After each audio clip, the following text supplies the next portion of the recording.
నమస్కారం. 2024 సార్వత్రిక ఎన్నికల తర్వాత ఆ, భారత రాజకీయాల్లో అంతా మారిపోయింది కదూ. అవునండి, పూర్తిగా. బీజేపీకి సొంతంగా మెజారిటీ రాలేదు. దాంతో ఇప్పుడు సంకీర్ణ ప్రభుత్వం నడుస్తోంది. నిజమే. మరి ఈ కొత్త రాజకీయాల్లో ప్రధాని మోడీ, ఏపీ మంత్రి నారా లోకేష్ మధ్య ఏదో ఒక ప్రత్యేకమైన సాన్నిహిత్యం కనిపిస్తోంది. అవును, అది అందరి దృష్టిని ఆకర్షిస్తోంది. దీని వెనుక అసలు కథ ఏంటి? దీని గురించి కాస్త లోతుగా మాట్లాడుకుందాం. తప్పకుండా. ఇది ఊరికే పైకి కనిపించే పరిచయం కాదు. దీని వెనుక కొన్ని స్పష్టమైన రాజకీయ వ్యూహాలున్నాయని జర్నలిస్ట్ పెద్దాడ నవీన్ గారు రేపటి కోసం పత్రికల్లో విశ్లేషించారు. ఓ, పెద్దాడ నవీన్ విశ్లేషణ అయితే ఆసక్తికరంగా ఉంటుంది. అవును, ఆయన విశ్లేషణ ఆధారంగానే మనం ఈరోజు అంటే మారుతున్న కేంద్ర రాష్ట్ర సంబంధాలు, సంకీర్ణ రాజకీయాల అవసరాలు, ఇంకా ముఖ్యంగా రాష్ట్రాల్లోని యువ నాయకులతో మోదీ ఎలా వ్యవహరిస్తున్నాడన్నది చూద్దాం. సరే, ముందుగా అసలు ఈ పరిస్థితి ఎలా వచ్చింది? అంటే ఎన్నికల ఫలితాలు ఈ సమీకరణాలకు ఎలా దారితీశాయి? అంటే చూడండి, బీజేపీ 240 సీట్ల దగ్గరే ఆగింది కదా. అవును, ప్రభుత్వ ఏర్పాటుకు మిత్రపక్షాల మీద ఆధారపడాల్సి వచ్చింది. ముఖ్యంగా టీడీపీ మీద. సరిగ్గా. టీడీపీకి 16 ఎంపీలున్నారు. వాళ్లు ఎన్డీఏలో రెండో అతిపెద్ద పార్టీ అయ్యారు. పూర్ణంతాన్. దాంతో ప్రభుత్వ మనుగడకు చంద్రబాబు నాయుడు, ఇంకా భవిష్యత్ నేతగా చూస్తున్న లోకేష్ల మద్దతు అది తప్పనిసరి అయింది. ఇది సంకీర్ణ రాజకీయాల్లో ఒక అనివార్యతనమాట. అయితే ఇప్పుడు లోకేష్ పట్ల మోదీ చూపిస్తున్న ఈ శ్రద్ధ, ఈ ఆసక్తి అంతా కేవలం ఈ రాజకీయ అవసరం వల్లేనా? లేక మీరన్నట్టు పెద్దాడ నవీన్ చెప్పినట్లు ఇంకేదైనా కారణముందా? లోకేష్ విధానాలేమైనా? రెండూ ఉన్నాయండి.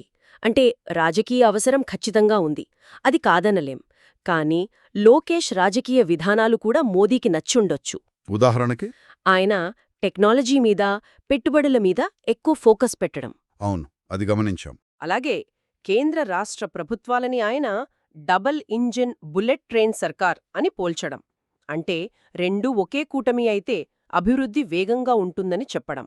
ఆ మాట బాగా వాడుతున్నారు కదా. అవును, ఇవన్నీ మోదీ ఆలోచనలకు, ముఖ్యంగా ఆయన వికసిత భారత్ లక్ష్యానికి దగ్గరగా ఉన్నాయని ఆయన భావించుండవచ్చు. కర్నూలు సభలో లోకేష్ను దగ్గరకు పిలిచారు కూడా. అవును, అది కూడా ఈ వ్యూహాత్మక ప్రాధాన్యతను సూచిస్తుందనే అనుకోవాలి. ఓ, ఇది చాలా ఆసక్తికరంగా ఉంది. మరి ఈ ధోరణి, ఈ ప్రాధాన్యత కేవలం లోకేష్ వరకేనా? లేక ఇది మోదీ పెద్ద వ్యూహంలో భాగమా? ఇతర మిత్రపక్షాల వారసుల విషయంలో కూడా ఇలాగే ఉందా? ఇది ఒక విస్తృత వ్యూహంలో భాగమేనని అనిపిస్తోంది. అలాగా? అవును, మిత్రపక్షాల్లోని తర్వాతి తరం నాయకులను, అంటే నెక్స్ట్ జనరేషన్ లీడర్స్ని గుర్తించి ప్రోత్సహించడం, దీని ద్వారా కూటమిని బలోపేతం చేసుకోవాలనే ఆలోచన కావచ్చు. ఉదాహరణలున్నాయా? ఉన్నాయి కదా. బీహార్లో చిరాగ్ పాస్వాన్, ఆయనకు 5 ఎంపీలున్నారు. యూపీలో జయంత్ చౌదరి 2 ఎంపీలు. ఇలాంటి యువ నేతలకు ప్రాధాన్యత ఇస్తున్నారు. నిజమే. కాని ప్రభుత్వ స్థిరత్వానికి టీడీపీకి ఉన్న 16 మంది ఎంపీల బలం చాలా ఎక్కువ. అందుకే లోకేష్కు దొరుకుతున్న ప్రాధాన్యత ఇంకాస్త ఎక్కువగా కనిపిస్తోందన్నమాట. అంటే మొత్తం మీద ఈ బంధం వెనక చాలా స్పష్టమైన రాజకీయ లెక్కలు, అవసరాలు ఉన్నాయన్నమాట. ఒక రకంగా ఇది విన్ విన్ సిచ్యువేషన్ లాంటిదా? నిస్సందేహంగా. ఖచ్చితంగా ఇది పరస్పర ప్రయోజనం కోసమే. ఎలాగా? చూడండి, ప్రభుత్వ స్థిరత్వానికి మోదీకి టీడీపీ మద్దతు కావాలి. అవును. అలాగే లోకేష్కు జాతీయ స్థాయిలో గుర్తింపు రావడానికి, కేంద్ర సహకారంతో రాష్ట్రానికి మేలు చేయడానికి మోదీతో ఈ సాన్నిహిత్యం అవసరం.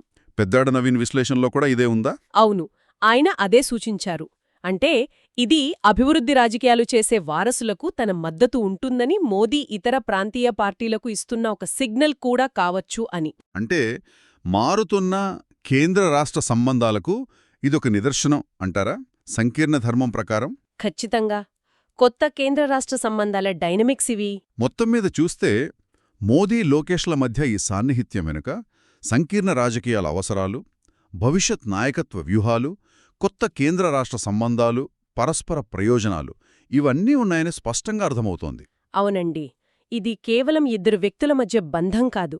మారుతున్న భారత రాజకీయాలకిది అద్దం పడుతుంది. నిజమే. అయితే ఇక్కడ మనం ఆలోచించాల్సిన ఒక ముఖ్యమైన ప్రశ్న మిగిలింది. ఏమిటది?